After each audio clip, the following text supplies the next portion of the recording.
Want to know how to download Eclipse IDE for Java in your PC? Well, no worries. In this video, I'm going to show you an easy step-by-step guide on how you can do it.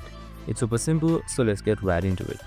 Now, first things first, make sure you have Java installed or your JDK installed. So we have also created a video on it, so make sure to watch it.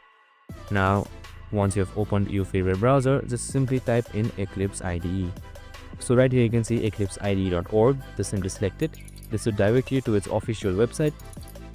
Now right here you can see this latest version. You can also select other releases if you want other releases or older versions. So I'll just go for the latest version right here. Now right here you can see the download icon right here where you can download for Mac, Windows and Linux. So you can just simply select any one of these according to your OS. And once that is done, here you can see this download button. Just simply select it and the download should simply start up just like that, as you can see. And once the IDE has been downloaded, just simply open the installation file, proceed with the wizard, and once it is done, you should be able to use it with Java. I hope this video helped.